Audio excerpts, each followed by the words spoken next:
Mesdames, Messieurs, bonjour. Merci de vous être déplacés. Merci de participer à cette journée qui a un succès qu'on n'avait pas tout à fait escompté. Ça prouve que le sujet est non pas micro, mais macro et qu'il intéresse beaucoup de monde, ce qui nous ravit évidemment. Je suis Thierry Guissinger, responsable du programme environnement. Je vais faire un tout petit mot d'introduction. La journée va être chargée et on ne va pas perdre beaucoup de temps en remerciements, mais je veux quand même remercier AgroParisTech et notamment François Léger, tous ses étudiants, pour le partenariat qu'on a établi pour cette journée et qui nous permet aujourd'hui d'aborder un sujet qui fait de plus en plus parler de lui et qui sort des questions agricoles, qui sort les questions agricoles de l'entre-soi et dans lesquelles ils sont restés cantonnés vraiment très longtemps. Les formes de production de biens agricoles se diversifient, les consommateurs qui sont aussi des citoyens s'y intéressent, la société civile dans son ensemble s'investit pour ne plus subir ou pour ne plus être passive en ce qui la concerne directement. Cette journée, Microferme Macro-Effet, fait suite aux rencontres de l'agroforesterie tempérée qui se sont tenues à Avignon en septembre dernier et à Marcillac en 2015 et qui sont des prolongements du programme environnement de la Fondation de France. L'idée de ces journées à Marcillac, Avignon comme ici, c'est de proposer un espace d'échange, d'ouvrir largement le débat sur des questions qui sont encore trop souvent traitées de manière différenciée par les différents protagonistes, que ce soit des chercheurs, des professionnels, des consommateurs ou même des gestionnaires de territoire. D'une manière générale, la Fondation de France, d'une manière générale, et quel que soit le thème ou le public soutenu, encourage les initiatives qui mettent les citoyens au cœur de leurs projets, parce qu'une société vivante, dynamique et plurielle est une société qui s'intéresse d'abord au bien-être des hommes et des femmes qui la composent. Il est en effet essentiel pour la Fondation de France que chacun, à sa mesure et pour les sujets qui le concernent, puisse être acteur de son territoire. Les projets que nous soutenons sont posés sur ce socle commun. Bien évidemment, le programme environnement dont j'ai la charge n'échappe pas à cette règle et toutes les actions que nous finançons doivent être portées par les citoyens. La Fondation de France, qui est le premier bailleur privé français de l'environnement, applique ces principes dans ces deux grands axes de financement. D'une part, les initiatives citoyennes en faveur de la transition écologique, qui permettent à chacun d'agir concrètement à son niveau et sur son territoire pour la transition écologique. Et d'autre part, les projets de recherche scientifique, que ce soit pour la protection du littoral ou pour le développement de l'agriculture, de l'agroécologie, comme on va en discuter aujourd'hui. L'implication des citoyens dans la production de savoir, en partenariat avec des chercheurs, se réalise aujourd'hui à travers une grande diversité de pratiques. Certaines existent depuis longtemps, comme le programme Viginature, par exemple, soutenu par le Muséum d'histoire naturelle. D'autres sont plus récentes, comme la recherche participative, mais elles bénéficient déjà d'un début de reconnaissance institutionnelle. La recherche participative, telle que nous la favorisons, permet l'implication directe des professionnels, mais également d'autres acteurs de la société civile. Pour nous, elle se caractérise par une collaboration entre les chercheurs académiques et utilisateurs des résultats de la recherche aux différents stades du projet de recherche. De la co-construction de la problématique en amont jusqu'à la diffusion des résultats en aval, en passant par la définition des protocoles de recherche, le recueil des données et leur analyse. C'est notre objectif, c'est vraiment la manière dont on souhaite voir se développer ces recherches. Les finalités d'une telle collaboration sont par construction de nouveaux savoirs, de faire avancer la recherche scientifique par la valorisation des résultats originaux et de répondre à des problématiques rencontrées par les acteurs non chercheurs impliqués et qui peuvent correspondre à des questionnements techniques sans réponse encore précise. La recherche participative constitue un moyen de faire évoluer en profondeur le rapport science-société, car elle met en exergue la légitimité des savoirs détenus par ce que certains appellent le tiers secteur scientifique, mais également les enjeux de la responsabilité et la responsabilité des chercheurs. Ce n'est pas la manière de faire de la recherche, c'est une autre manière de faire la recherche qui peut venir en complémentarité de ce qui existe déjà. Alors, au-delà du sujet qui nous rassemble aujourd'hui, que je laisse le soin à François Léger et Kevin Morel de présenter plus amplement, la manière et les méthodes dont ces projets sont mis en œuvre, dont les recherches sont conduites, nous importent à la Fondation de France, car notre conviction est qu'elles sont les garantes de leur utilité pour les citoyens et pour la société dans son ensemble. Cette journée a pour ambition de permettre les échanges entre tous les acteurs. Elle n'a pas pour objet de mettre en avant tel ou tel exemple sur un sujet, sur un sujet qui n'est plus anecdotique aujourd'hui, mais vraiment de discuter plus largement de ces questions et de ces projets de micro-fermes. L'un des grands intérêts de ces expériences est justement qu'elles sont toutes singulières et adaptées aux projets personnels comme aux territoires dans lesquels elles se développent, tout en ayant des fondamentaux communs qui ont à voir avec les biens communs. Ce sera aussi un des sujets de discussion. J'espère que cette journée vous apportera ce que vous êtes venu chercher et que, même si le format n'est certes pas idéal en grande assemblée, je vous engage à être les citoyens actifs des débats pour qu'ensemble nous donnions tout l'écho que méritent ces nouvelles formes de production que sont les micro-fermes. Voilà, je vais laisser la parole à Pierre-Yves Guilleneuf, qui est un membre de l'association Géser et qui va animer l'ensemble de cette journée. Merci à lui. À toi, Pierre-Yves. Merci Thierry. Bonjour à tous.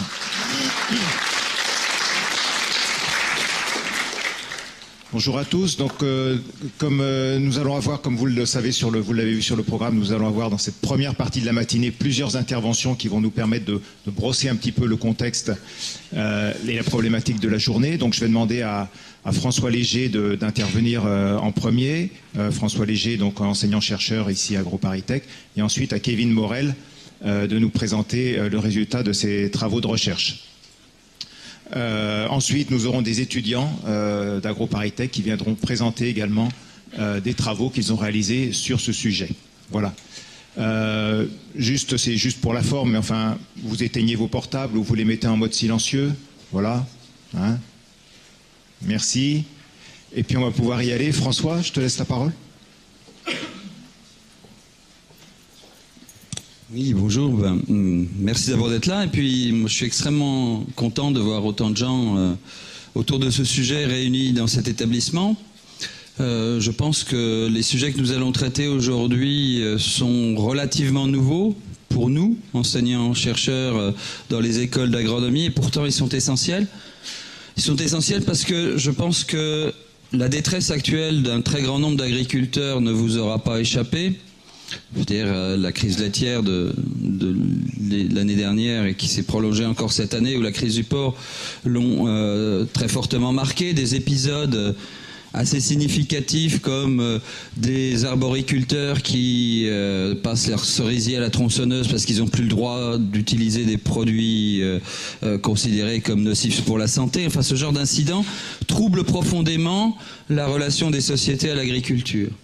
Et de plus en plus, on se demande si le programme qui était celui de la France agricole en 1945, qui était nourrir les Français, qu'on a étendu à nourrir la planète, ce qui mériterait en soi discussion, est bien la clé qui nous permettra demain de nous alimenter de façon saine, de façon équilibrée, de façon relativement sans inéquité d'accès aux produits agricoles entre les citoyens en fonction en particulier de leurs revenus, que d'une agriculture qui continue à préserver les paysages traditionnels ou les paysages des campagnes auxquels beaucoup de Français sont attachés et qui font une partie, je dirais, du capital touristique de la France, qu'on pourra continuer à boire de l'eau au robinet sans risque de s'empoisonner, etc., etc.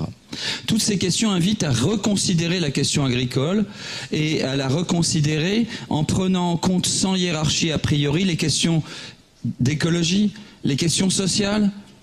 Est-ce qu'il est raisonnable de laisser la population agricole passer de plus de 3 millions de personnes à la fin des années 80 à aujourd'hui un peu moins d'1 million? Est-ce que c'est normal que le secteur agricole soit l'un des plus destructeurs d'emplois en France, dans une période où la destruction d'emplois ne paraît pas être un objectif? Est-ce qu'il est normal que les façons même d'élever les animaux ou de travailler deviennent éthiquement insupportables pour une partie de la population?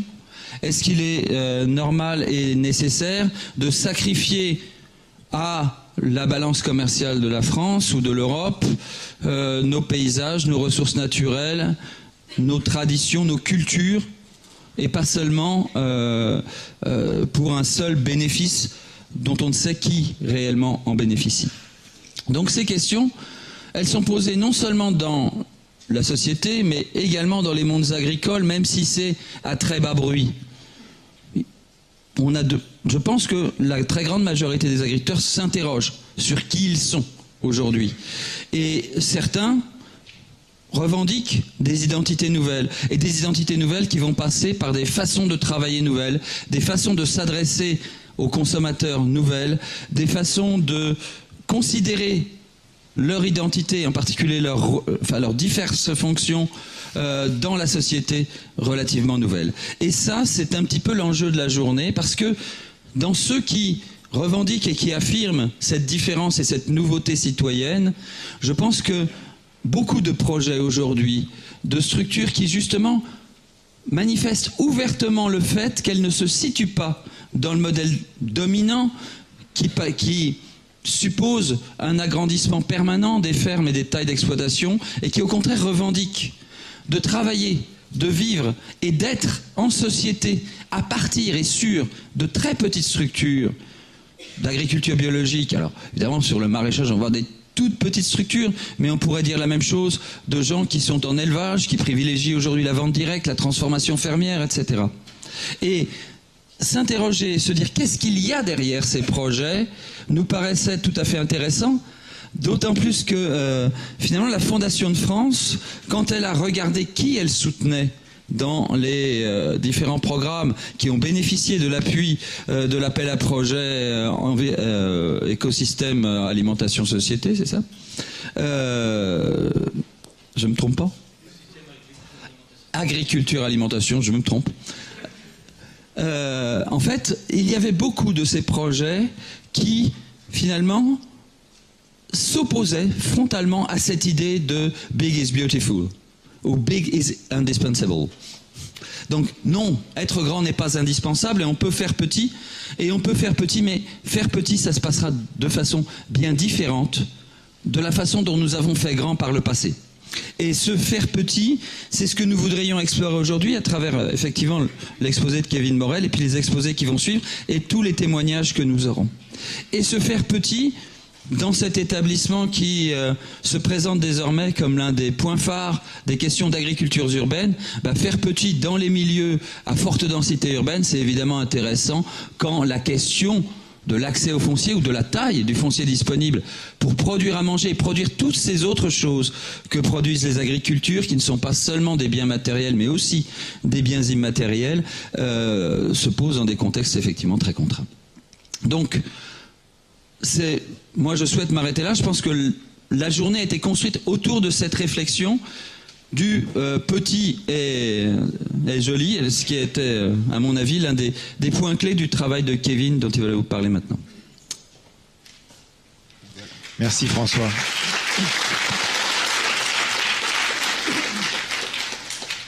Kevin Morel, donc doctorant, AgroParisTech. On lui a demandé de résumer son travail de thèse en 20 minutes, c'est un vrai challenge, donc on est conscient de l'effort. Oui, alors bonjour à tous. Donc je vais essayer d'être court en 20 minutes. En général, je parle 3 heures, donc il va falloir me pardonner. Très rapidement, je vais essayer c'est un petit peu ambitieux, de proposer une micro-perspective historique sur la micro-ferme. Parce qu'on parle beaucoup de micro-ferme comme un nouveau concept, mais je pense que c'est important de remettre ça dans une histoire un petit peu plus large. Après, je vous parlerai du fait que ces micro-fermes, c'est avant tout des projets de vie, plutôt que des projets d'entreprise, donc on en a déjà un petit peu parlé dans l'introduction. Et ensuite, il y a toujours cette question de la viabilité économique qui revient. Dans ma thèse, j'ai aussi cherché à travailler sur les questions de revenus de temps de travail. Donc je vous présenterai quelques résultats. Donc en sachant que c'est vraiment quelques résultats tirés d'un travail de thèse plus long qui sera mis en ligne en début d'année prochaine et qui servent surtout à introduire les discussions qui vont venir. Donc la microferme, un nouveau concept, point d'interrogation. Pour moi, en fait, j'ai l'impression que la microferme, en fait, peuvent se retrouver beaucoup dans l'esprit que j'appelle un esprit hybride des pionniers de l'agriculture biologique, À la fin du 19e, au début du 20e, et en particulier après la Seconde Guerre mondiale, quand la modernisation agricole a commencé à se développer avec son projet d'agrandissement, de production, de fermes de plus en plus grandes et les dégâts que ça pouvait entraîner, il y a un certain nombre de pionniers dans le monde entier qui ont dit non, qui ont dit qu'ils voulaient préserver les ressources naturelles et qui voulaient porter un autre modèle de société parce qu'ils se rendaient bien compte que la modernisation agricole n'était pas uniquement un projet technique, mais en fait sous-tendait un projet de société.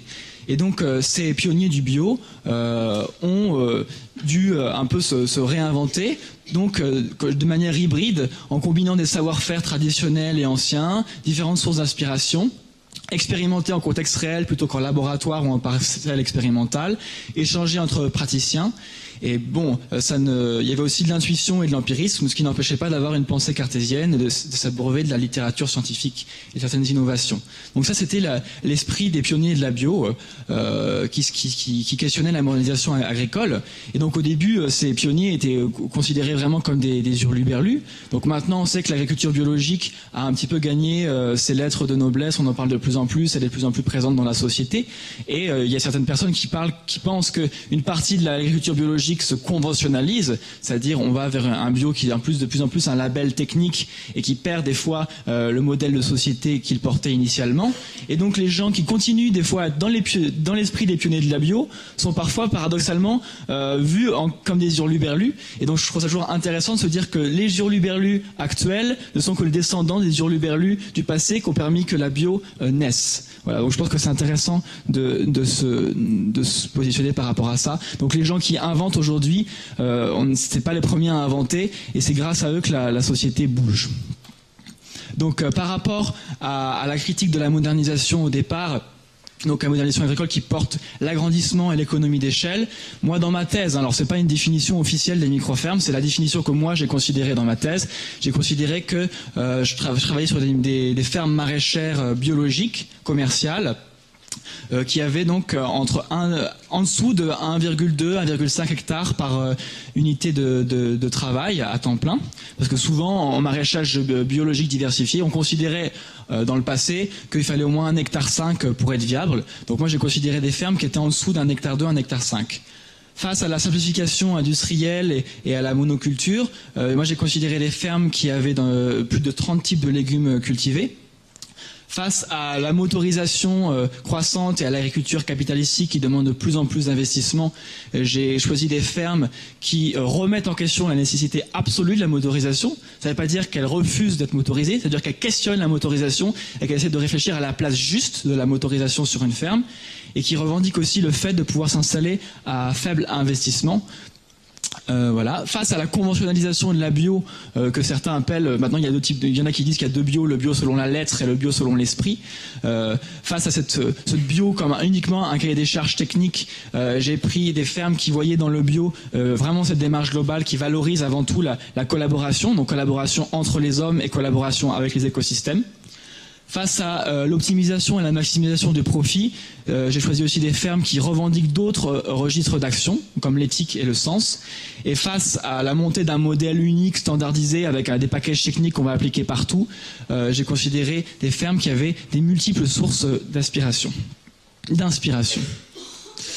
Donc, juste pour résumer cette première petite partie introductive, on pourrait dire que la microferme, c'est un nouveau concept dans le sens où elle se place dans le contexte inédit des défis actuels et qu'elle combine des pratiques et des philosophies qui sont assez originales comme la permaculture, le maraîchage bio-intensif, l'agriculture naturelle, que j'ai pas le temps de détailler ici, mais qui sont un peu nouvelles dans le champ agricole en France. Donc en ça, c'est nouveau et c'est original, mais elles sont inscrites dans une histoire plus vaste, qu'est l'histoire de l'agriculture biologique, l'histoire d'un questionnement paysan de la modernisation qui a commencé au 19e siècle, et aussi l'histoire plus globale des luttes paysannes.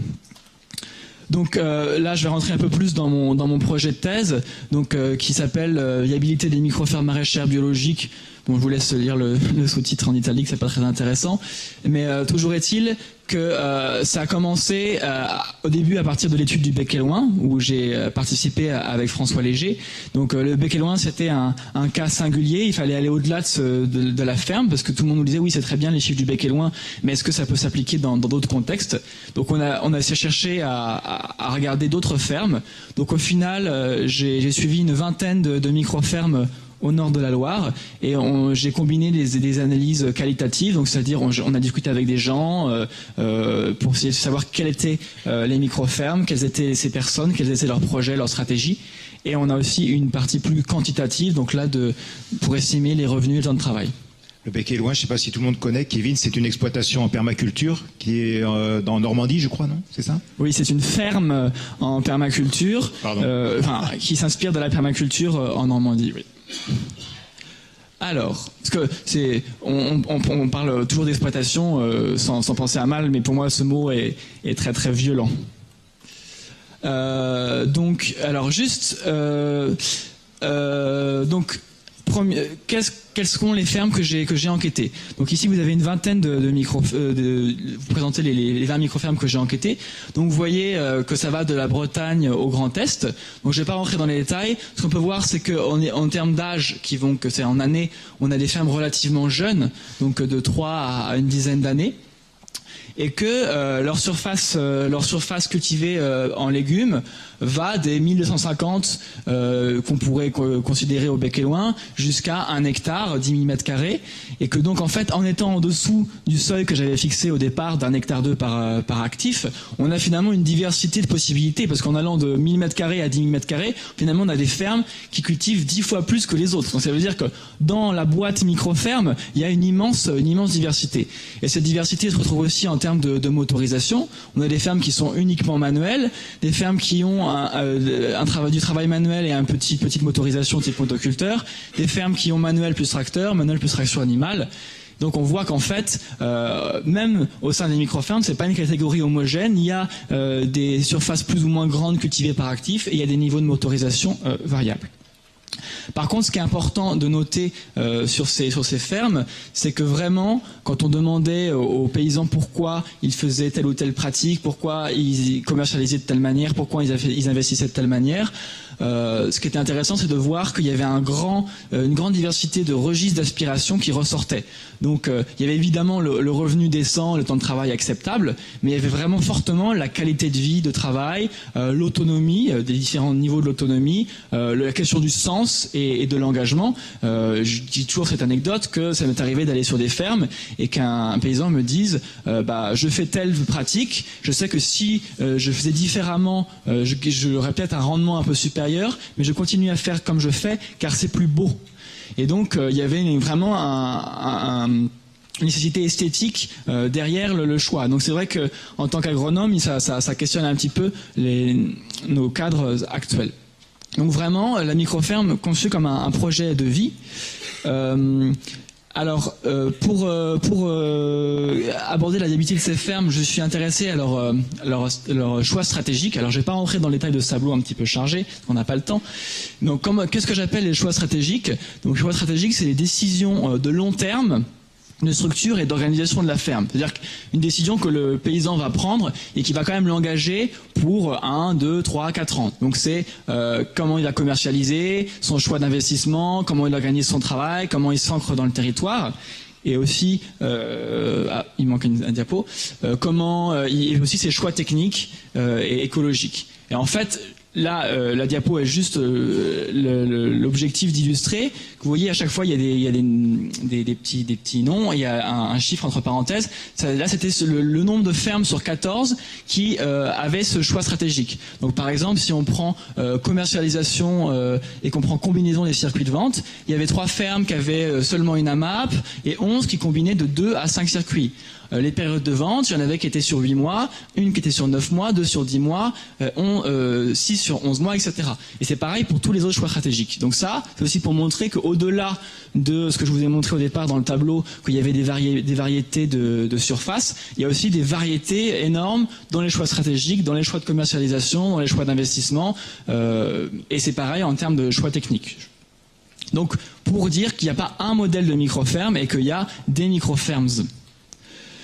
Donc en termes de profil humain, je pense que c'est important quand même de le montrer. Donc voilà, il n'y a que 14 fermes, mais j'en ai étudié 20 au final. Déjà, on voit une mixité assez intéressante, c'est-à-dire que on a des fermes où il y avait des femmes seules, des hommes seuls, des fermes où il y a homme-femme, femme-homme, femme-femme, homme-homme, toutes les combinaisons sont possibles. Donc c'est ça qui est assez intéressant. En termes d'âge, on voit que c'est quand même, il y a des profils assez jeunes, mais il y a quand même de tous les âges. Par contre, ce qui est vraiment très intéressant, c'est la troisième colonne, c'est Agri, c'est le nombre de paysans sur la ferme qui sont issus du milieu agricole. Et donc vous voyez que sur la 14 micro-fermes, il y a que 2 fermes où on a au moins un des associés qui est issu du milieu agricole. Ce qui prouve quand même, et quand vous voyez en face les professions, on voit que c'est quand même souvent des gens qui ont un certain niveau d'études. Je vous laisse lire les professions. Et qu'en fait, c'est vrai que voilà, les micro-fermes, pas forcément, mais beaucoup répondent quand même à des projets de personnes qui sont en reconversion professionnelle, qui ne trouvaient pas forcément plus de sens à leur métier et qui vont donc vouloir changer de vie, vouloir redonner du sens à leur vie et vont trouver dans la micro-ferme un moyen de concrétiser un projet. Et comme on l'a dit que la micro-ferme réfléchissait des stratégies d'investissement bas, ça correspond bien à la volonté de ces paysans-là, car souvent, comme ils ne sont pas issus du milieu agricole, ils n'ont pas forcément la terre et le capital de départ pour s'installer. Donc c'est quelque part une manière pour eux d'entrer plus facilement dans l'agriculture. Bon, alors là c'est un truc, je vais plutôt l'illustrer ici. Voilà, donc la première partie de mon travail donc a été un petit peu de comprendre comment les stratégies de ces fermes s'organisaient. Donc là vous avez un schéma un petit peu conceptuel. Mais en fait c'est très simple, c'est pour montrer que on peut parler de technique. Quand on parle souvent des micro-fermes, on parle haute densité, but, tout ce que vous voulez, mais c'est juste une toute petite partie de l'iceberg. En fait, ces fermes, ce qui fait que souvent elles marchent, c'est qu'elles ont réussi à penser vraiment de manière interdépendante leurs différents choix stratégiques. Donc elles réfléchissent la commercialisation, l'inscription dans le territoire, l'organisation du travail, la technique, de manière globale, en cohérence avec un projet de vie qui comprend de multiples aspirations, et en s'adaptant finement aussi à la situation, donc aux contraintes, aux ressources du site et du territoire. Et donc c'est pour ça que c'est absurde de parler d'un modèle de micro-ferme et que vraiment il faut aller vers une compréhension fine de comment ces micro-fermes à chaque fois répondent à un projet de vie et à une situation particulière. Il me reste combien de temps ? Ouais, bon, du coup, là, non, je vais pas détailler. En fait, j'ai plein de petits numéros qui montrent que sur un exemple, en fait, voilà, c'est l'exemple d'une ferme. On voit que, par exemple, je vous fais le début, puis à la suite, vous le ferez tout seul. C'est comme un grand jeu. Donc par exemple, on voit que sur une ferme en Alsace, il y avait au départ dans la catégorie donc sens et engagement numéro 1, en fait la liste des chiffres est à droite et les chiffres en rouge qui apparaissent correspondent à ça. Donc vous aviez un paysan qui avait une forte volonté d'engagement dans la vie locale et associative, et il se tombait bien que dans les ressources du territoire, ce qu'il percevait, il y avait une association locale très motivée et qui en plus disposait d'un bâtiment, d'un local. Et donc très vite, il s'est orienté en termes de choix stratégiques vers une AMAP en partenariat avec cette association. Donc ce qui lui permet, en termes d'investissement, numéro 5, de ne pas avoir besoin d'investir dans le bâtiment. Donc ce qui avait un impact sur ses choix d'investissement. Il avait aussi, il s'est rendu compte aussi que localement les gens avaient beaucoup de jardins privés. C'était en Alsace, en milieu rural, et ces gens faisaient souvent des haricots et des petits pois. Et dans ses aspirations, il avait aussi une volonté de temps de travail, numéro 7. Et donc, il s'est dit en termes de commercialisation, souvent les petits pois et les haricots, ça prend aussi beaucoup de temps par rapport à la valeur que ça demande. Et comme j'ai des gens qui ont des petits pois et des haricots dans leur jardin, et ben je vais dans ma commercialisation faire le choix de ne pas cultiver des haricots et des petits pois. Bon, on peut continuer ça ad libitum, on peut tirer tous les fils, mais c'est pour montrer que voilà, pour comprendre les choix stratégiques de ces fermes et leurs choix de commercialisation, il faut toujours reprendre leur projet de vie et leur situation. Donc voilà. Donc par rapport à la viabilité, on considère que la viabilité, c'est la capacité d'une ferme à être pérenne dans le temps en permettant aux paysans de vivre en accord avec leurs besoins et leurs valeurs. Donc dans les besoins, il y a les besoins matériels, donc on a dit revenus, temps de travail, et besoins immatériels. Et donc le sens, l'engagement, l'éthique, etc. Et donc ça, c'est vraiment crucial à considérer. Surtout, comme je l'ai dit, si on a des gens qui sont en reconversion professionnelle, en étant ingénieur informaticien, au départ, on sait qu'on gagnera toujours plus que quand on est maraîcher. Donc si on a fait le choix de quitter son travail d'ingénieur informaticien pour être maraîcher, c'est pour chercher autre chose. Donc si on n'a pas cette autre chose, on redevient ingénieur informaticien. Ou on fait autre chose peut-être, mais... Donc voilà, et que donc la viabilité des micro-fermes doit être abordée en lien avec le projet de vie de chaque paysan et chaque paysanne. Donc, il me reste du coup moins de 10 minutes maintenant, j'imagine. Donc, viabilité économique. Alors, je vais du coup être très rapide. Après, sur les 20 fermes que j'ai sélectionnées au départ, j'en ai sélectionné un petit échantillon de 10 qui couvrait la gamme des possibles. Et avec ces paysans, on a fait donc des mesures ou des estimations en fonction des situations de temps de travail, de rendement pour 50 cultures qui intégraient aussi la commercialisation et l'entretien général de la ferme. On a créé une base de données des calendriers de culture en fonction des zones climatiques. Bon, ça je vous passe pas. Et on a aussi beaucoup regardé les données comptables. Donc ça a été un gros boulot. Donc ça a été possible grâce à l'enthousiasme et l'énergie et au soutien de 10 maraîchers et maraîchères motivés que je ne remercierai jamais assez. Et du coup, on a collecté énormément de données. Et avec ces données, on a fait de la modélisation. Alors là, c'est la partie qui fait un petit peu peur. Mais en fait, ça fait pas si peur que ça. C'est juste qu'au départ, on avait, comme c'est des modèles assez nouveaux, enfin des fermes assez nouvelles, on pouvait pas faire une grande étude statistique sur les micro-fermes en France. Déjà, on les connaissait, les était pas identifiées, et on n'avait pas assez de fermes. Donc on s'est dit, le problème c'est que on nous a reproché au bec et loin d'avoir produit de la connaissance sur un cas singulier et pas d'avoir produit des choses un peu plus génériques qui pourraient parler à d'autres gens. Donc on s'est dit, avec ces 10 fermes, on va extraire un peu des données de ces fermes et on va faire de la modélisation. Et la modélisation, c'est que grâce à l'ordinateur, on va pouvoir faire un certain nombre de scénarios qui n'existent pas forcément dans le réel et tester comme ça plein de combinaisons et voir ce que ces combinaisons et ces scénarios nous apprennent. En sachant que comme ça nous permettra de couvrir un plus grand nombre de scénarios. Donc bien sûr, c'est toujours un petit peu risqué, et de toute façon un modèle, ça sera toujours une simplification du réel. Donc l'idée, c'était pas de produire des prescriptions ou des nouvelles références avec ce modèle, c'est de donner des ordres de grandeur au porteur de projet, mais vraiment avant tout à discuter par rapport à ce que j'ai déjà dit du projet de vie. Donc le modèle, je vais très rapide, il a 3 portes d'entrée. Donc le système technique, donc c'est en gros les pratiques utilisées par les agriculteurs, leur stratégie de commercialisation et leur stratégie d'investissement. Donc ça c'est pour vous montrer, je ne vais pas rentrer là-dedans, mais pour vous montrer qu'il y a de la science dure derrière. Ça, donc en termes de système technique, j'ai considéré 3 pôles. En sachant que bien sûr les fermes, il n'y a aucune ferme qui correspond vraiment à un de ces 3 pôles. C'est des pôles pour situer la diversité du réel. Donc qu'est-ce qu'on appelle la micro-agriculture manuelle? Donc pas de motorisation, travail du sol très superficiel, haute densité de plantation, association de cultures, et toute la surface est cultivée en engrais verts. On a un maraîchage bio-intensif que j'ai considéré comme étant quelque chose avec de petite motorisation pour le travail du sol, haute densité de plantation, pas d'association de culture et part de la surface cultivée consacrée aux engrais verts. Donc là, je suis désolé, je ne sais pas à quel point vous avez une connaissance agronomique. Il faudrait tout détailler. J'ai pas le temps. Donc on pourra en discuter si ça vous intéresse de savoir ce que c'est qu'un engrais vert, par exemple.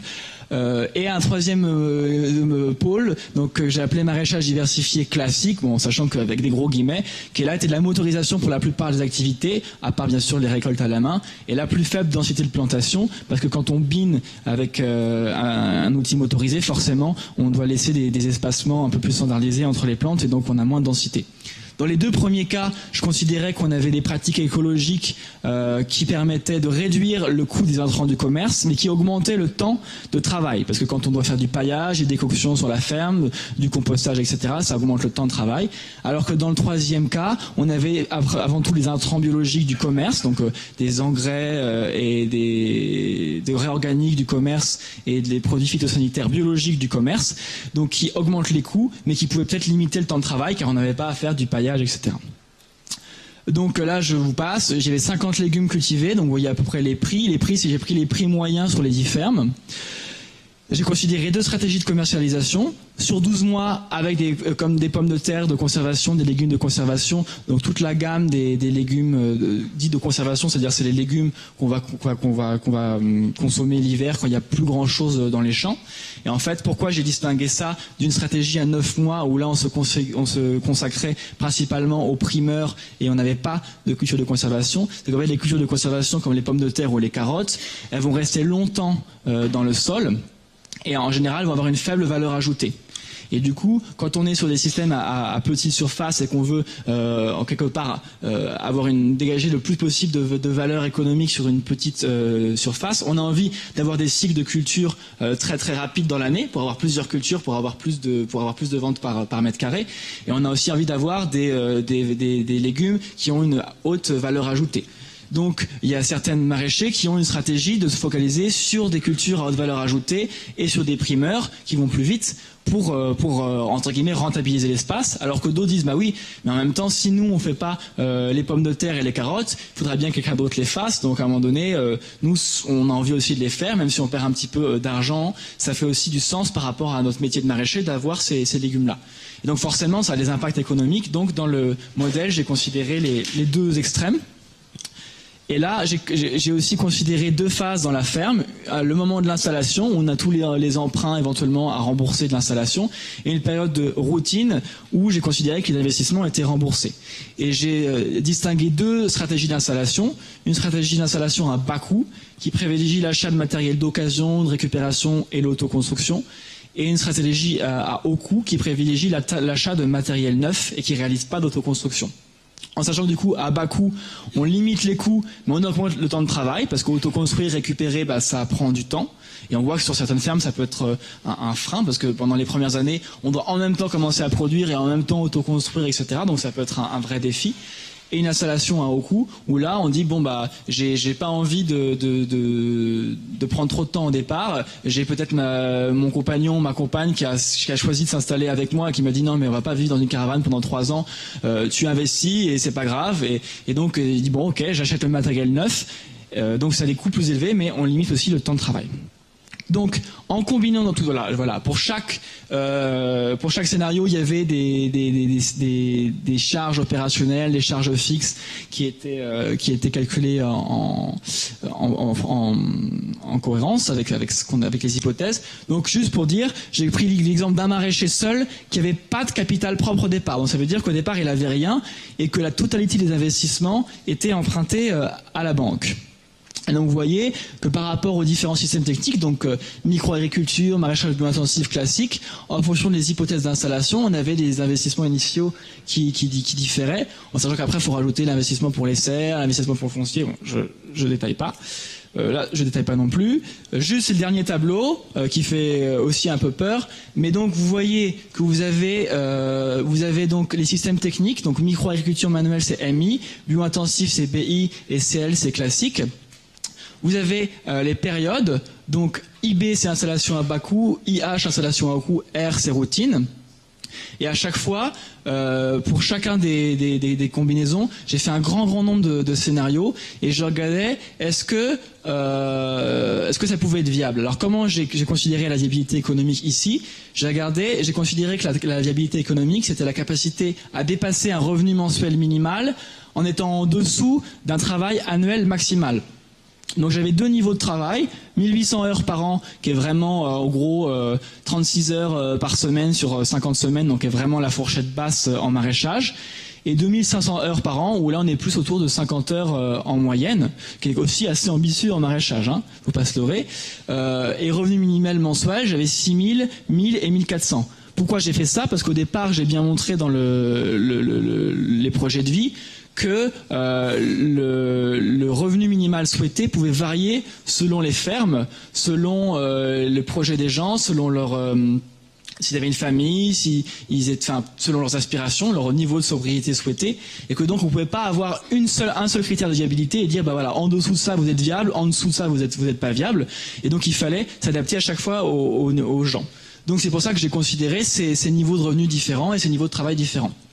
Et donc, je vais pas rentrer bien sûr dans l'état du tableau, mais déjà ce qui est intéressant, c'est que vous voyez que pour un cas donné, j'ai par exemple, allez, j'aimerais bien j'aimerais bien avoir 1400 net minimal par mois avec un revenu de travail, un travail maximum de 1800 heures. On voit qu'en termes de surface, à chaque fois on est à 3200 par exemple pour le scénario micro-agriculture manuelle, plus ou moins 1330. Ici on est à 2199, plus ou moins 1140. Ici on a 5800, plus ou moins 2200. Donc ça veut dire, c'était aussi pour sortir un petit peu du modèle bec et loin, où on nous disait une micro-ferme c'est 1000 mètres carrés. Enfin, on ne disait pas ça. Les gens pensaient qu'on disait ça. Hein. Bon, bah, faut peut-être préciser ça quand même. Mais du coup, voilà, il y avait cette crispation sur les 1000 mètres carrés sur je vais faire une ferme, j'ai 1000 mètres carrés, au fond de mon jardin, on va faire une ferme. Non, c'était de montrer que déjà, on était quand même si on fait 2500 moins 1140, on peut potentiellement dans la fourchette basse être très proche de ce qui se passe au bec et loin. Mais on voit qu'on peut quand même aller vers, même pour du micro-agriculture manuelle, on peut aller vers du 3000, 4000. Et que pareil, pour le bio intensif, on est autour de 4000, mais on peut aller jusqu'à 6000, 7000, et voilà. Et donc, ce qui est assez rassurant, c'est de voir que dans le système classique, on revient tout à fait à 1,5 hectare à peu près, qui était considéré comme viable au départ en maraîchage plus classique. Donc c'était aussi ce tableau pour montrer cette diversité dans les surfaces, pour montrer qu'en fait, si on prend les deux premiers systèmes techniques comme un peu les cas types des micro-fermes et celui-là un peu comme le témoin classique, on voit que dans la plupart des cas, les chances de viabilité, c'est-à-dire le nombre de scénarios qui remplissent ces critères-là, sont supérieurs qu'en système classique. C'est-à-dire que les hypothèses que j'ai prises de peu de motorisation, pratiques écologiques, etc., mènent à des situations plus viables que le maraîchage diversifié classique. Dans les hypothèses du modèle, bien sûr, oui.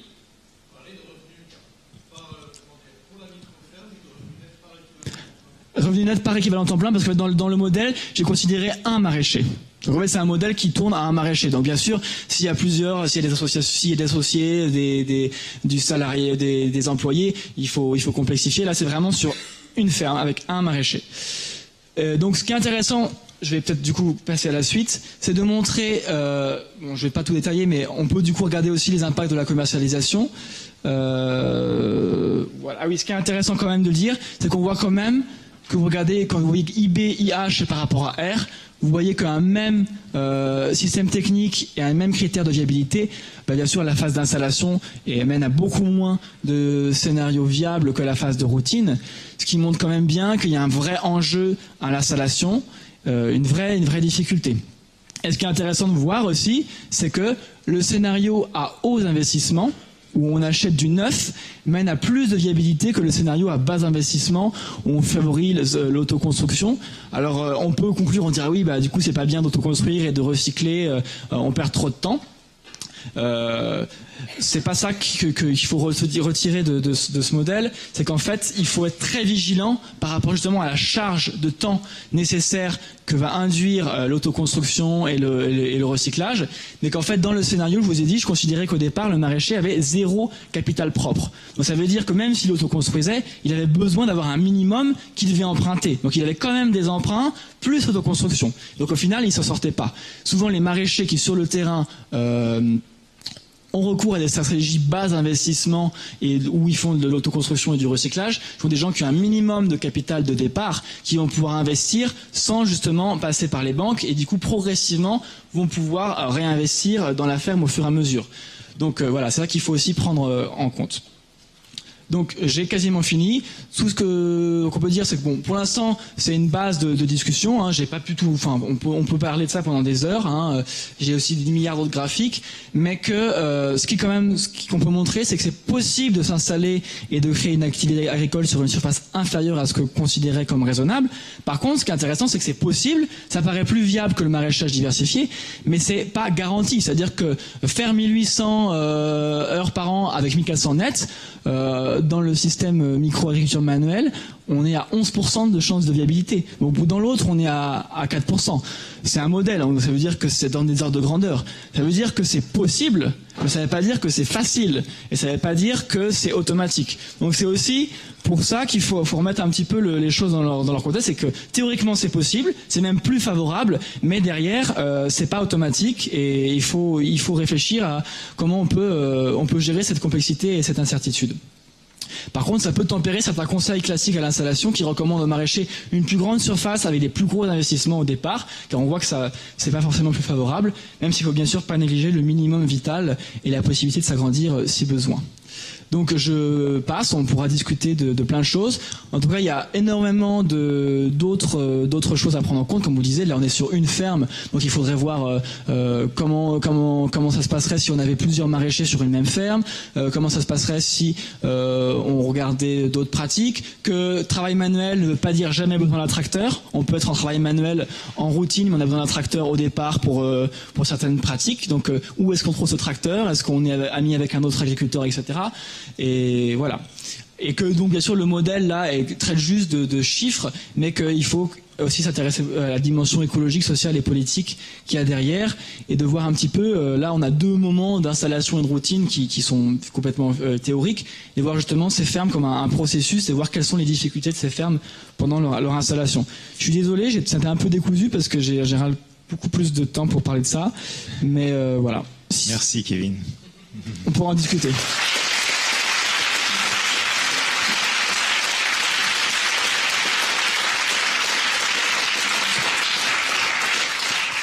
Merci Kevin. On a Jeanne, je vais vous demander de venir. On a un petit peu débordé, mais s'il y a une ou deux questions, pas plus, d'éclaircissement, de clarification sur l'exposé de Kevin ou celui de François, on peut le prendre maintenant, sachant que vous aurez du temps pour débattre. Hein, on ne va pas se lancer dans le débat maintenant. En deuxième partie de matinée, il y aura du temps pour ça, mais juste des questions de compréhension. Oui. Bonjour, je suis maraîcher depuis une trentaine d'années. Et par rapport à l'étude, est-ce que vous avez apprécié les disparités des rendements selon les cultures et selon les situations? Et pour moi, c'est important pour savoir, au-delà du chiffre d'affaires, etc., c'est important pour voir les rendements obtenus au mètre carré. Oui, en fait, j'en ai pas parlé, mais du coup, comme on a eu des données sur une dizaine de fermes, on a bien vu qu'il y avait une variabilité très très forte dans les rendements, et en fait, cette variabilité est incluse dans le modèle. C'est pour ça que vous voyez que dans les chiffres, il y a des plus ou moins, et qu'il y a des situations qui sont viables et pas viables. C'est que ça prend en compte justement que des fois, il y a des aléas, que des fois, il y a des rendements qui sont pour une même technique qui peuvent être très variables selon les sites. Donc ça, on l'a vu, et c'est pris en compte dans le modèle.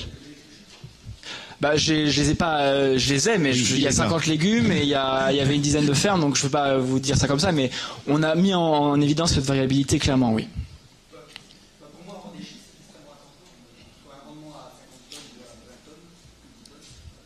Il y a une autre question, puis après on va laisser la parole à Jeanne Leflève. Oui, bonjour.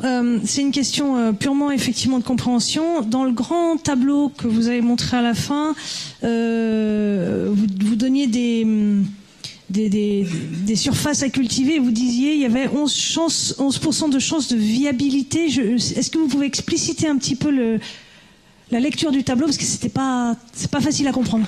Oui, alors en fait, pour chaque cas, donc par exemple pour un système technique, une stratégie d'investissement, une stratégie de commercialisation, avec le modèle informatique, j'ai fait peut-être 10 000 simulations. Donc il y avait 10 000 simulations avec la variabilité des rendements possibles qui étaient cohérentes avec ce qu'on avait vu en ferme. Donc il y avait des fermes qui avaient des bas rendements, des fermes qui avaient des hauts rendements, des fermes qui avaient des rendements moyens pour différents légumes. Et à chaque fois, du coup, on calculait à la fin le revenu de l'agriculteur, le temps de travail dont il avait besoin pour faire ça, et on regardait par rapport aux critères, est-ce que c'était viable ou pas? Est-ce qu'il était en dessous du temps de travail qu'on cherchait? Est-ce qu'il était au-dessus du revenu? Si c'était le cas, on disait oui, c'est viable. Si c'était pas le cas, on disait c'est pas viable. Et du coup, après, sur les 10 000 scénarios, on regardait le pourcentage de fermes qui avaient rempli un peu le test, quoi. C'est ça, le pourcentage de viabilité. Et donc, en fait, ça veut dire qu'il y en avait, oui, 11% sur voilà. En sachant que, si vous voulez, le modèle, ça reste un modèle. Donc ça veut dire qu'il fait les choses automatiquement et que peut-être il teste par exemple différents types de paniers différents. Mon modèle générait des paniers aléatoires pour répondre aux critères de commercialisation en AMAP, de diversité, de quantité, semaine après semaine, en fonction des légumes, etc. Et donc on tirait aussi automatiquement des paniers. Donc il y avait des paniers qui étaient plus favorables que d'autres, avec des légumes à plus forte valeur ajoutée que d'autres. Donc en fait le chiffre, faut le prendre comme un ordre de grandeur et comment on le positionne par rapport aux autres. Ça veut dire que ce scénario-là, faut dire c'est moins favorable que le scénario à 30%. Après le chiffre en lui-même, on va pas dire si tu fais ça c'est 11% de viabilité. Ça serait être au-dessus du sens de ce chiffre. Merci. Merci Kevin pour ces éclairages. On aura l'occasion d'y revenir tout au long de la journée. Je vais passer la parole à Jeanne Leflèvre qui est étudiante ici, qui va nous parler du projet SMART. Voilà, donc je vais vous parler de l'analyse d'enquête qui ont été réalisées dans le dispositif SMART. Donc le projet SMART, il a pour but de recenser des exploitations en agroforesterie maraîchère en France et pour ambition de créer donc un réseau de parcelles agroforestières en France métropolitaine pour pouvoir produire et échanger des connaissances sur ces systèmes. Il est porté par 16 organismes différents, donc des laboratoires de recherche, des organismes de recherche et de développement, chambres d'agriculture et des établissements d'enseignement agricole. Dans le cadre de ce projet, il y a des enquêtes qui ont été réalisées, donc des enquêtes socio-économiques qui ont été réalisées en 2015-2016 sur 27 fermes qui se sont installées entre 1989 et 2016, mais majoritairement à partir de 2010. Et dans le but de caractériser les profils de ces fermes et l'impact socio-économique des pratiques agroforestières sur les fermes. Ce qu'on peut dire de ces fermes, elles ont été réparties dans 3 régions SMART en France métropolitaine, donc nord de la Loire, Provence, Vallée du Rhône et Sud-Ouest.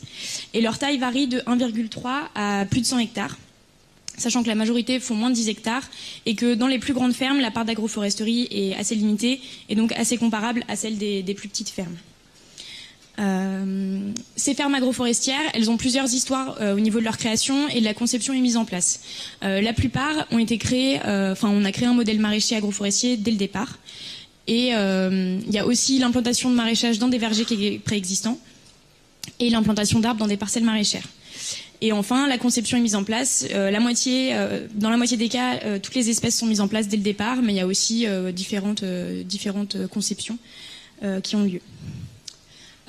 Pour ce qui est des motivations pour les agriculteurs et les agricultrices, tout d'abord, il y a une diversification de l'offre, puisque du coup, on va avoir une production de fruits en plus de la production de légumes. Et également une offre qui va être plus étalée dans le temps avec les produits transformés, notamment les jus, les conserves, etc. Et les fruits de longue conservation ou les fruits précoces au printemps. Et ça va permettre de fidéliser la clientèle et d'attirer aussi de nouveaux clients, donc en élargissant la gamme. Et il y a aussi une réponse aux attentes des consommateurs en matière de production. Donc l'image écologique de l'agroforesterie et également la qualité du paysage.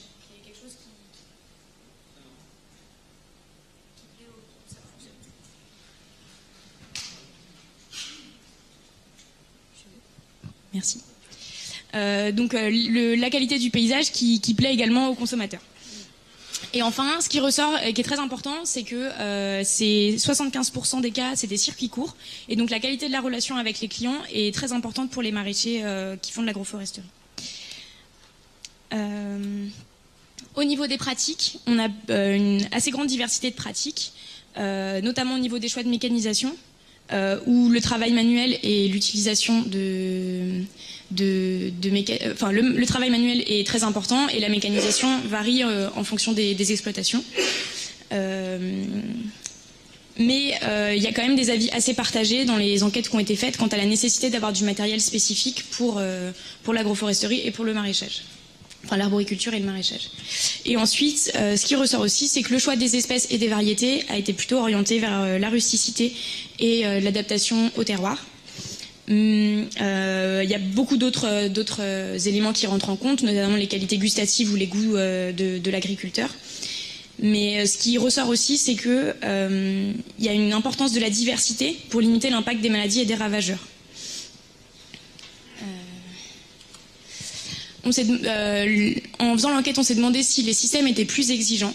Et les avis sont assez partagés sur la complexité de cette gestion agroforestière. Il y a des interventions qui sont rendues plus complexes par l'association, d'autres qui sont simplifiées, notamment le paillage et les apports organiques. Mais du coup, on n'a pas vraiment pu déceler de réelles tendances quant à la complexité globale. Mais ce qui ressort quand même, c'est qu'il y a deux métiers qu'il faut connaître, et donc il faut acquérir des compétences et des connaissances spécifiques pour l'agriculture, l'arboriculture et le maraîchage. Enfin, les avantages vus par les agriculteurs, on a d'abord des complémentarités intéressantes dans les calendriers de travail. Même si parfois les pics de travail coïncident et que c'est pas forcément évident à gérer, il y a quand même des complémentarités intéressantes, valorisantes. Il y a aussi une variation de la nature du travail qui est vue comme très positive par les agriculteurs, et aussi un environnement de travail plus plaisant parce que le paysage est plus agréable et qu'il y a une réduction de la pénibilité du fait de la présence des arbres, notamment avec l'ombre qu'ils apportent en été et l'effet coupe-vent en hiver. Et donc globalement, les conditions de travail sont vues comme significativement meilleures par les agriculteurs. Et ensuite, on a un meilleur fonctionnement écologique. Il y a peu d'impact négatif des arbres sur les cultures maraîchères au niveau de la concurrence hydrique ou de l'ombre. Et il y a une meilleure biodiversité.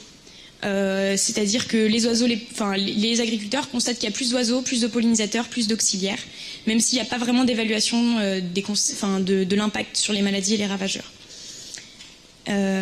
Et ensuite, part importante, c'est donc savoir si les agriculteurs sont satisfaits d'avoir adopté ce modèle agroforestier. Et donc ce qui ressort, c'est que ça leur permet d'être en accord avec leurs convictions, avec leurs principes, au niveau donc des pratiques écologiques, du lien qu'ils entretiennent avec la clientèle qui est très important, et donc d'un cadre de vie et de travail qui est plus agréable. Et ensuite, il y a une notion de viser la sécurité.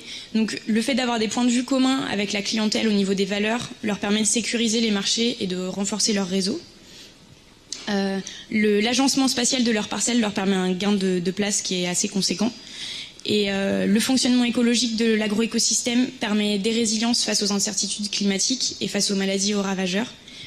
Et la diversification de la production permet également une résilience face à la fois aux incertitudes du marché et aux incertitudes climatiques et aux maladies. Mais ce qui ressort quand même, c'est qu'il y a seulement 19% des agriculteurs de notre échantillon qui étaient satisfaits de leurs revenus. Mais ce qu'on peut se demander, c'est si c'est lié au choix de l'agroforesterie ou si c'est parce que leurs installations sont récentes, puisque la plupart se sont installés après 2010. Voilà, donc cette analyse, elle a permis de caractériser, même si l'échantillon est assez petit, les profils des fermes agroforestières et de faire le lien entre les représentations, les stratégies et les pratiques de l'agroforesterie maraîchère. Voilà.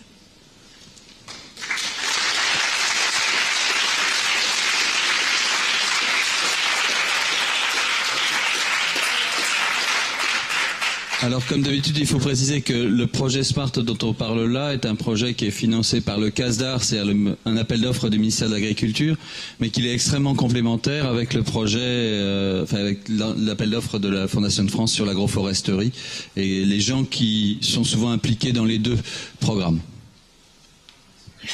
Merci François.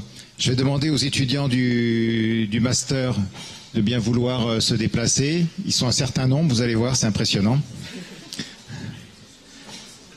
Donc c'est les étudiants du master du parcours agroécologie société territoire, ici AgroParisTech.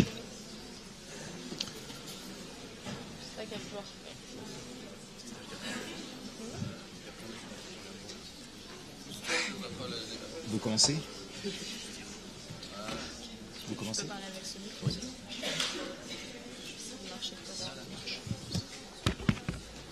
Ça marche.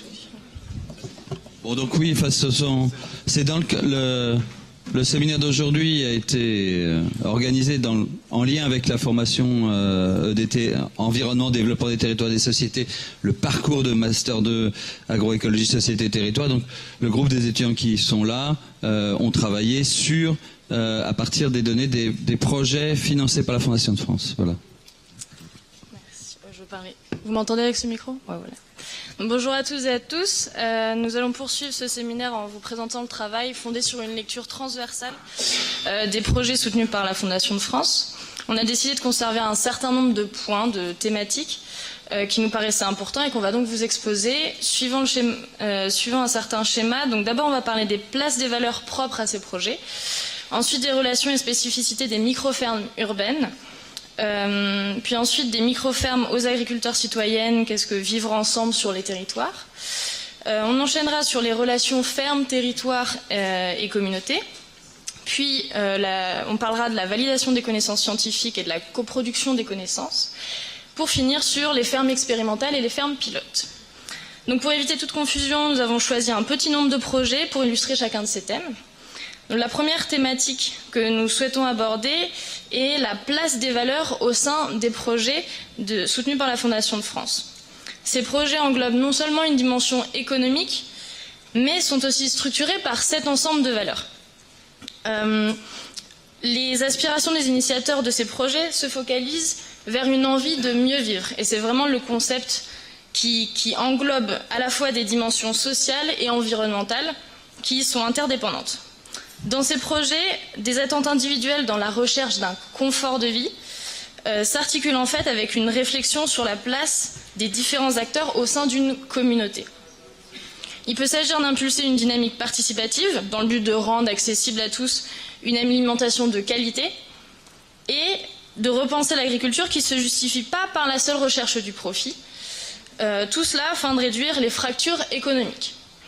Il peut aussi s'agir de créer du lien et de la mixité sociale, de faire exister l'agriculteur plus seulement comme un agent économique, mais aussi et surtout comme un citoyen. L'idée est de réduire ainsi les fractures sociales. Il peut enfin s'agir de diminuer les impacts environnementaux dans le cadre d'une production paysanne s'inspirant de modèles tels que la permaculture, l'agriculture biologique, etc., afin de promouvoir une plus grande vertu écologique. Donc l'association des Saprofit illustre bien notre propos, puisqu'il s'agit de la création d'un réseau d'habitants producteurs qui cherchent à se réapproprier les friches urbaines et ainsi retrouver une autonomie dans leurs choix alimentaires. La dynamique participative qu'ils entendent enclencher, en coordination avec des scientifiques, a pour ambition de développer le pouvoir d'agir de tous les citoyens impliqués, et donc au service de valeurs qu'ils entendent défendre dans une perspective de transition écologique et sociale. On va maintenant aborder la seconde thématique qui évoque les relations et spécificités des micro-fermes urbaines. Merci beaucoup. Bonjour. Comme cela vient d'être mentionné, la micro-ferme est représentative du pouvoir d'agir des citoyens, d'une sorte de forme d'empowerment dont les valeurs s'inscrivent dans cette grande transition que nous appelons de nos voeux. Les micro-fermes urbaines et leurs particularités soulèvent certaines questions centrales au sein de notre société industrielle en quête de sens et y apportent des réponses originales. Ces micro-fermes urbaines s'inscrivent dans des contraintes fortes, même parmi le monde des micro-fermes, qui sont de petits espaces comme des toits, des friches, ou bien une nécessité de lutter contre des pollutions spécifiques. Elles combinent de multiples fonctions qui permettent une très bonne adaptation à de nombreux contextes et sont au final des projets citoyens qui forment une nouvelle vision de la ville, de son rôle et de ses limites. Ainsi donc, ce que l'on pourrait croire de petits espaces nourriciers dans la ville sont plutôt des projets d'envergure citoyenne aux multiples fonctions et créateurs d'un nouvel urbanisme. Ainsi, la ferme urbaine est un ensemble de potentialités.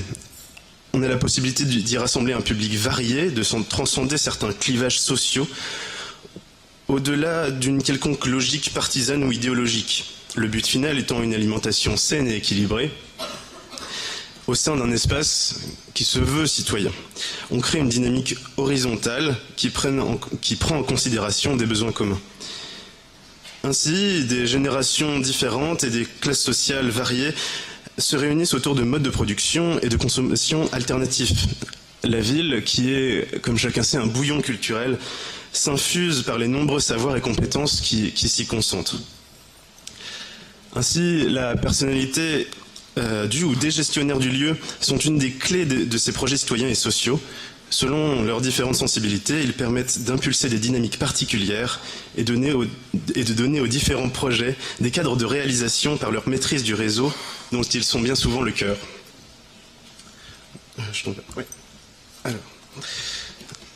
Donc ces multiples fonctions sont, notamment du point de vue de l'alimentation, des fonctions écologiques. Est-ce qu'on est bon? Ouais, je crois. Comme contrer la pollution du transport ou du gaspillage d'énergie, une reconnexion à l'environnement, au cycle des saisons et des produits locaux, un rempart contre certaines situations de crise, qu'elles soient énergétiques ou alimentaires.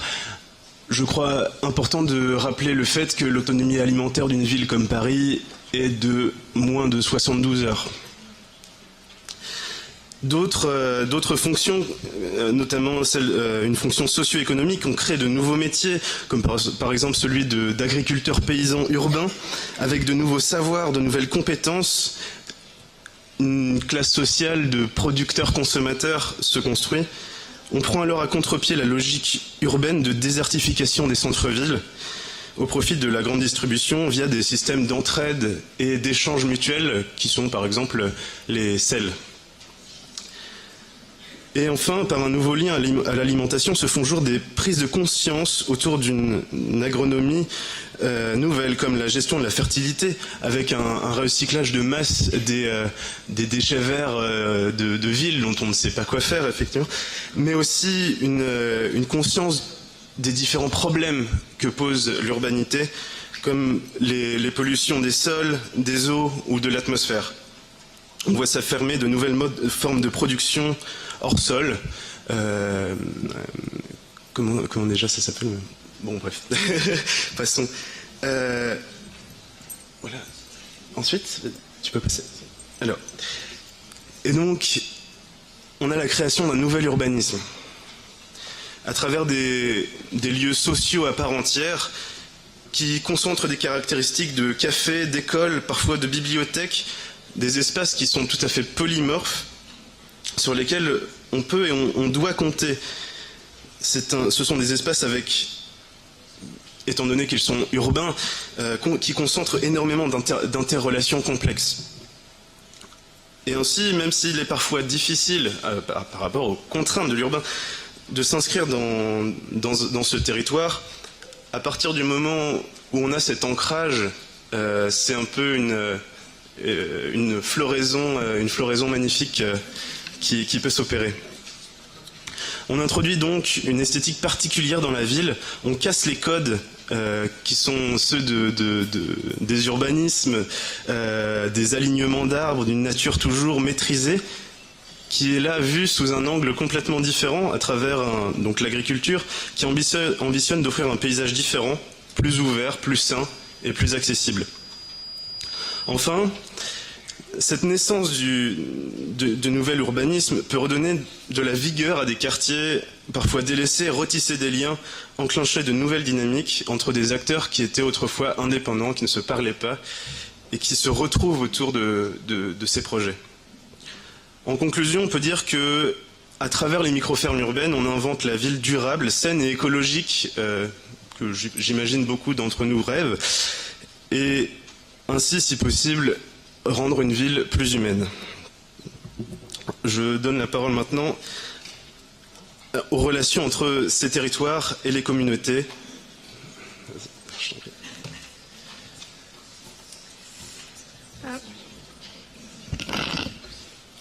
Donc dans cette redéfinition des dynamiques et des relations, nous voulions savoir comment les projets appréhendaient la notion de territoire et la création de liens.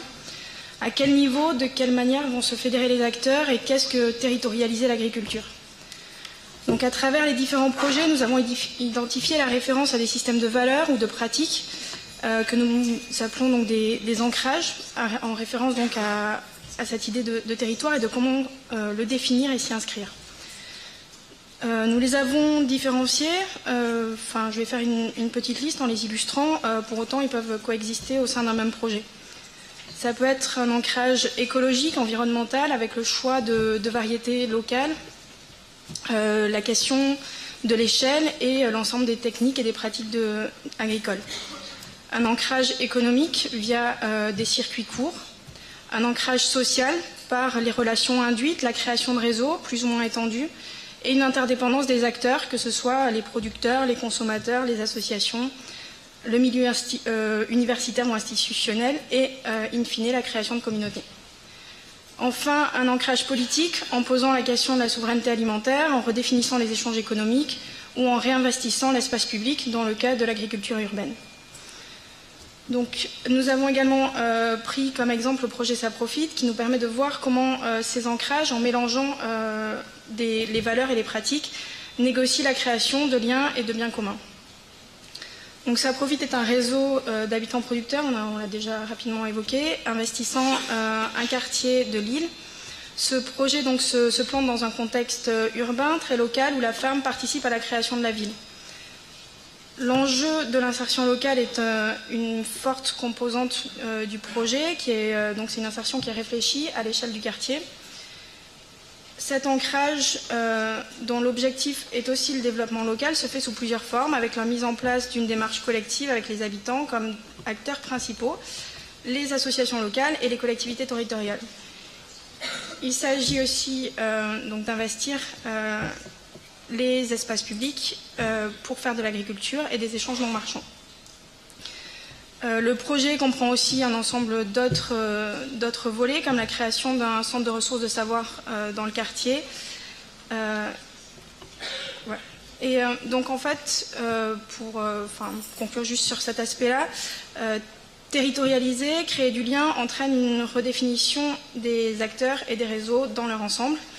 Le citoyen est souvent considéré comme un acteur clé, et dans ce contexte-là, comment parler d'agriculture citoyenne? Donc tout d'abord, pour vous expliquer un peu ce qu'on entendait par agriculture citoyenne, on entendait dans les deux sens en fait, à la fois au niveau de la production agricole et des citoyens, comment les normes agricoles peuvent être redéfinies par à la fois les valeurs et les demandes citoyennes, et inversement, comment on peut redéfinir et repenser les liens sociaux à partir de nouvelles formes d'agriculture. Dans ce contexte-là, donc, on se pose la question de quel accompagnement peut-on faire dans le cadre de cette transition citoyenne de l'agriculture, et s'interroger sur la position notamment des instances médiatrices. Donc ces instances, ces structures médiatrices, on les entend comme par exemple les organismes de recherche, les associations, les chambres d'agriculture, etc., qui prennent en charge et qui accompagnent cette transition.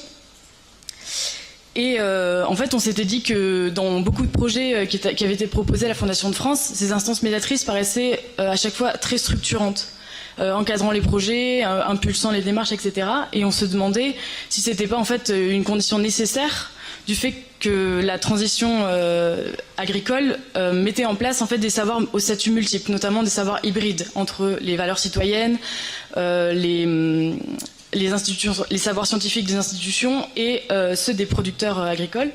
Et on se demandait donc est-ce que ces structures médiatrices étaient essentielles.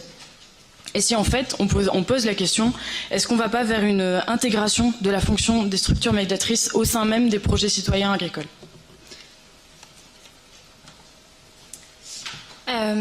Pour illustrer ce dont Jeanne vient de parler, on a choisi de présenter l'écolieu Jeannot, qui a été créé par l'association Sequasa. Pour le premier point d'hybridation des savoirs et des savoir-faire, à l'écolieu Jeannot, il s'illustre notamment dans la multifonctionnalité du lieu, qui est à la fois un lieu de production alimentaire avec le micro-maraîchage, un lieu d'expérimentation de techniques agricoles alternatives, mais aussi un lieu de formation et sensibilisation avec des activités pédagogiques et un lieu de médiation artistique et culturelle. Et le deuxième point, c'est l'intégration partielle ou totale de la médiation entre les agriculteurs et la société, qui d'habitude est assumé par des structures qui sont extérieures au projet de microferme. Et là, finalement, on peut illustrer l'intégration par le fait notamment que l'écolieu porte un projet de recherche sur la triple performance du micro-maraîchage dans le but de capitaliser les connaissances et de diffuser le modèle. Et donc finalement, en fait, ces projets hybrides en termes d'acteurs de savoir et de savoir-faire posent également la question de la coproduction des savoirs pour une transition en douceur.